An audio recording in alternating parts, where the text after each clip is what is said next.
Palma Yoga è nato circa 5 anni fa dal bisogno proprio di trasmettere tutto quello che stavo imparando e stavo vivendo io come studentessa di yoga. Avevo proprio bisogno di trasmetterlo agli altri e come una sorta di diffondere quasi questa disciplina. Chi insegna yoga è comunque sempre e rimarrà per sempre uno studente.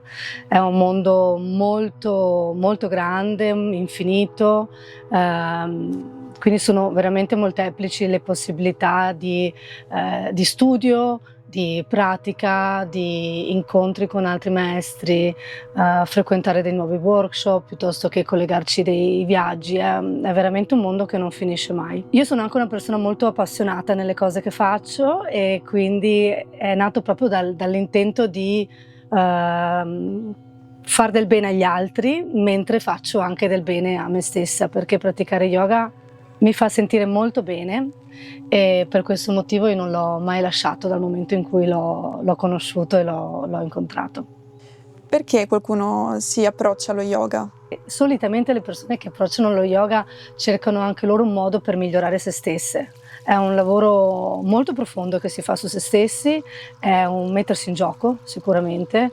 La cosa bella è che lo yoga è molto versatile, quindi si riesce ad adattare ad ogni tua fase della vita. Qualsiasi età tu abbia, qualsiasi sia il tuo sesso, le tue problematiche, anche eventuali proprio fisiche o meccaniche del tuo corpo, lo yoga riesce sempre a trovare una soluzione per te in quel momento. E in questa maniera tu riesci proprio a trovare una connessione del tuo corpo in questo spazio e in questo momento. Nello yoga si parla sempre del qui e dell'ora, il momento presente, che è di fondamentale importanza nella nostra società e nella vita quotidiana di tutti, perché ti permette di concentrarti in maniera veramente consapevole in quello che stai facendo adesso, lasciando andare quello che è stato il passato, con esperienze negative o emozioni negative, non pensare al futuro, quindi quest'ansia del futuro, di che cosa sarà o della paura che tu potresti provare, ma ti riporta sempre dove sono adesso, in questa sorta di pace, di armonia, ecco, con te stesso. In questo momento ci troviamo nel nostro agricampeggio a Santa Maria di Feletto, immersi nelle colline. Siamo in un uliveto. Siamo circondati da una natura molto selvaggia, rigogliosa, animali, alberi da frutto, e in questi posti senti proprio il radicamento della tua persona, questo contatto, questa profonda connessione con l'universo e con la madre terra. Quindi è un posto perfetto dove praticare yoga, un posto meraviglioso dove praticare qualsiasi pratica olistica. Delle sedute di mindfulness sono anche state tenute in questo luogo meraviglioso, così come delle pratiche di yoga serali. Qui pratico molto per me stessa, cerco anche di organizzare delle pratiche per i miei allievi nella stagione estiva e ho in progetto proprio di organizzare qualcosa di più strutturato a partire dal prossimo anno. Io inizio sempre con un momento di centratura, un momento di presa di coscienza, di consapevolezza del nostro corpo e del nostro respiro nel primo momento.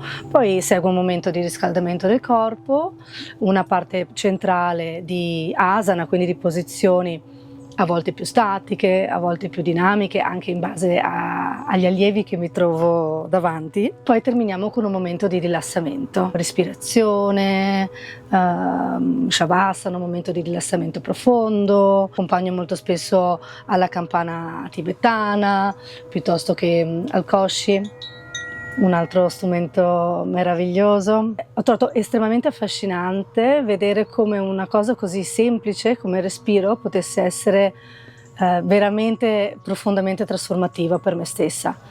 E infatti grazie a queste tecniche di respiro che io ho appreso e che cerco di trasmettere ai miei allievi, Riesco sempre a trovare un momento di centratura, riesco sempre a ritornare in questo momento presente, e mi sono stati di enorme aiuto nei momenti di difficoltà, nella mia vita. Insegno dai 3 agli 80 anni, per lo più alle donne, e per me questa è una grande gioia perché le donne vivono un continuo evolversi, un continuo fluire di emozioni, di ormoni, di fasi cicliche. Ho poi seguito diversi workshop nei quali poi mi sono specializzata, a partire da yoga bimbi, yin yoga, per lavorare con le fasce connettive, i tessuti connettivi, le fasce miofasciali, yoga in gravidanza e postparto, quindi seguo la donna anche in questa fase ormonale, in questa fase evolutiva del pre e del postparto, per poi continuare con uno yoga più ormonale. Ho un bel gruppetto anche di signore sui 70 anni circa.